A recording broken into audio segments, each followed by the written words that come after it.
यीशु मसीह ऐसे ही इस बात को नहीं कहता है कि मैं खोए हुओं को ढूंढने और उनका उद्धार करने के लिए आया हूं। वो जो आदम शुरुआत में खोया था ना, उस आदम को ढूंढने के लिए और उसका उद्धार करने के लिए यीशु मसीह आया। इस सप्ताह हमने बातचीत की थी लूका 15 से हमने बातचीत की थी, और वहां पे 3 चीजें खो गई थी। आपको याद है क्या चीजें खोई थी? सिक्का खो गया था, भेड़ खो गई थी, और पुत्र खो गया था। आपको याद है? याद नहीं? खाना तो बोलो साहब। 3 चीजें खो गई थी, भेड़ खो गई थी, सिक्का खो गया था, और पुत्र खो गया था। देखिए, खोना बहुत आसान है। कहिए, खोना बहुत आसान है। खोना क्या है? बहुत आसान है। देखिए, और खोने का जो सिलसिला है, आपको बताता हूं, खोने का जो भाई साहब सिलसिला है वो आज से नहीं है। तो ये सिलसिला अदन की वाटिका से, कहां से नया? अदन की वाटिका से ये सिलसिला है। जब आदम खोया था तभी तो परमेश्वर ने कहा था, आदम आदम तू कहां है ना? जब वो खो गया था तभी तो परमेश्वर उसको ढूंढ रहा था। अगर वो मिला रहता तो उसको पूछता नहीं कि तू कहां है, लेकिन वो खो गया था इसलिए पूछता है तू कहां है। देखिए, खोने में समय नहीं लगता। आप बार बार रिपीट करते रहिएगा, खोने में समय नहीं लगता, है ना? कितना समय लगा? पेड़ के पास गए, फल को तोड़ा और खा गए। कितना तो टाइम लगा? और सिर्फ खा गए नहीं, बल्कि खो भी गए, है ना? आपकी जेब में चाबी होती है, चाबी आपकी जेब में है और आपने चाबी जेब में रखी है, लेकिन वो कहीं गिर जाए तो गिरने में समय नहीं लगता, लेकिन उसको ढूंढने में भाई साहब बहुत वक्त लगता है। ढूंढने में समय लगता है, खोने में वक्त नहीं लगता। अब आपको खोने की चीज बताता हूं। खोना क्या है? सुन रहे हो? खोना क्या है? किसे कहेंगे कि खो गया? खोने की डेफिनेशन आपको पता है, मैं हर चीज की डेफिनेशन पक्का देता। खोने की डेफिनेशन क्या है? देखिए, जब आप नजरों से, उपस्थिति से और रिश्तों से दूर हो जाते हैं तो आप खो जाते हैं। जब आप नजरों से, उपस्थिति से और रिश्तों से दूर हो जाते हैं तो आप खो जाते हैं, है ना? कोई पढ़ेगा उत्पत्ति 17वां अध्याय और पहला पद। उत्पत्ति का 17वां अध्याय और पहला पद क्या कहता है? एक व्यक्ति था अब्राहम, उसके विषय में परमेश्वर का वचन कुछ बातचीत करता है। जब अब्राहम 99 वर्ष का हो गया तो उसकी याददाश्त खो गई और वो बिल्कुल हाथ पैर उसके कांपने लग गए, और परमेश्वर ने कहा कि तू अब दूर हो जा, तू अपने घर पे रह, मेरे साथ अब चल के तेरा कोई फायदा नहीं है। ठीक है? जब अब्राहम 99 वर्ष का हो गया तो परमेश्वर ने उसको दर्शन देकर कहा, हाँ, मेरी उपस्थिति में चल तू बेटा, मेरी उपस्थिति में चल, तू खोना मत। मेरी उपस्थिति में चल, तू खोना मत। मेरी उपस्थिति में चल। आप समझ रहे हो? मेरी उपस्थिति में चल। तुझे बिजनेसमैन बनना है तो बन जा, तुझे अच्छा जॉब पाना है तू पा ले, तुझे जो कुछ करना है तू कर, लेकिन मेरी उपस्थिति में चल, क्योंकि मैं सर्वशक्तिमान परमेश्वर हूं। मेरी उपस्थिति में चल, तू खोना मत। तो कुछ भी कर, तुझे आजादी है, लेकिन तू खोना मत। जब आप उपस्थिति से, रिश्तों से, नजरों से दूर हो जाते हैं तो आप खो जाते हैं। और उपस्थिति का मतलब यह नहीं होता कि आप हर समय उसके सामने ही हो। आप अपने कामों पे जाते हैं, अपने अपने कामों पे सब लोग जाते हैं, जितने भी लोग जॉब वगैरह करते हैं। आप बायोमेट्रिक अटेंडेंस रजिस्टर में लगाते होंगे, तो आप क्या उस रजिस्टर के सामने ही रहते हो हमेशा, दिन भर? क्या उस मशीन के पास ही खड़े हुए सुबह से शाम तक, है ना? आपने अपनी उपस्थिति दर्ज करवाई और आप काम में लग गए, लेकिन आपकी छाप बता रही है कि आप उपस्थित हैं। हालेलुया! आपकी छाप बताती है, आपका सिग्नेचर बताता है कि आप क्या है? उपस्थित है।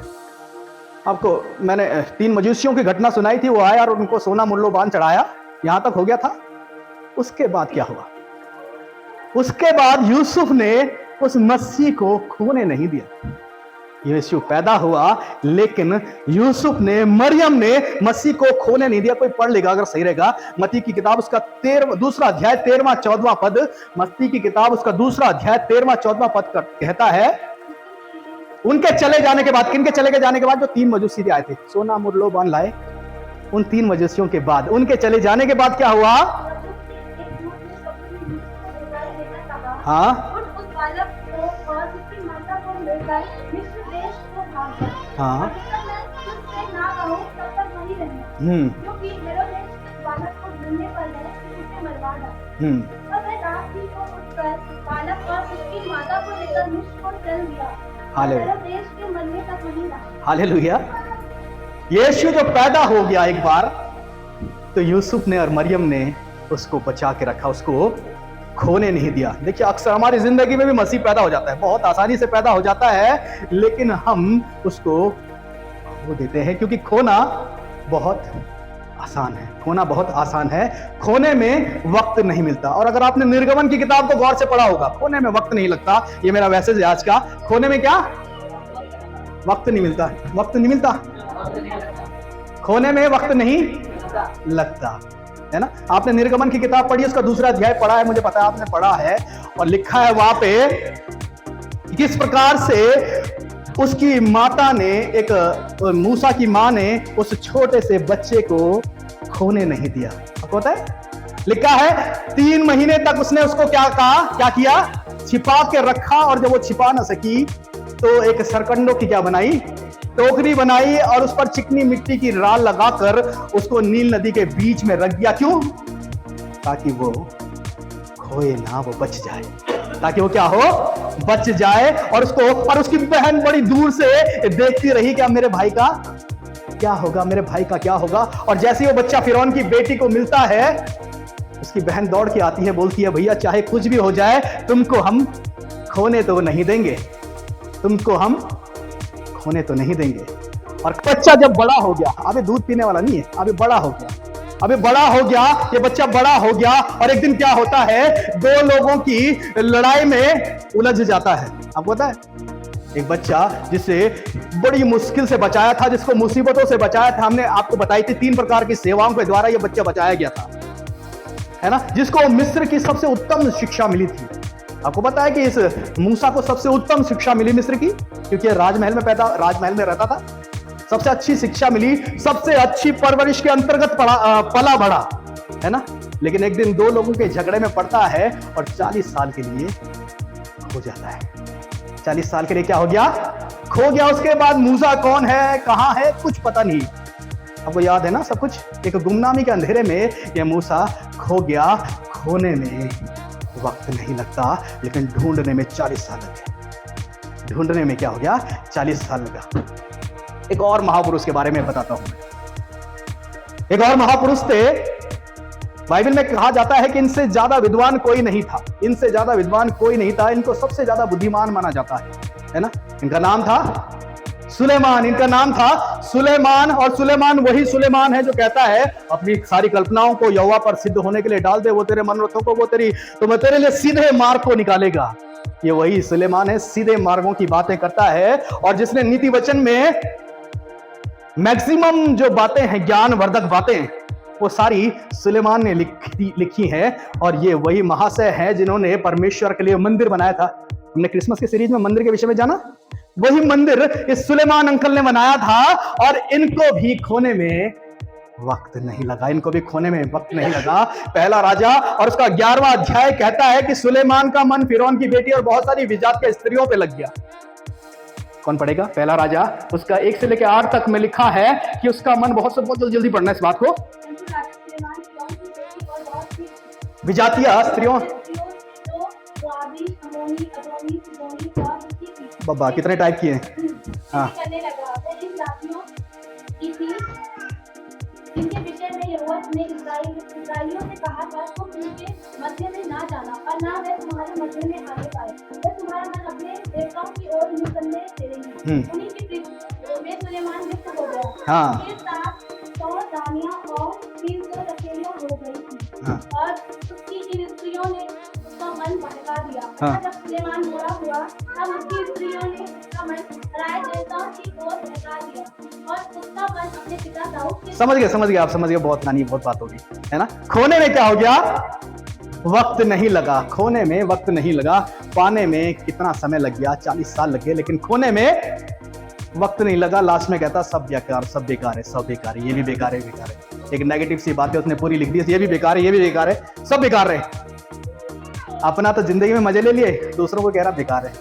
ठीक है, एक और शूरवीर हुए, न्यायों की किताब उसका 13वां अध्याय में आप इनका जिक्र पढ़ सकते हैं। परमेश्वर ने इसको न्यायी ठहराया, परमेश्वर ने इसको नाजिर ठहराया, और परमेश्वर ने कहा कि ये मेरा नाजिर होगा और मैं इसके द्वारा क्या करूंगा, अपने लोगों को छुड़ाऊंगा।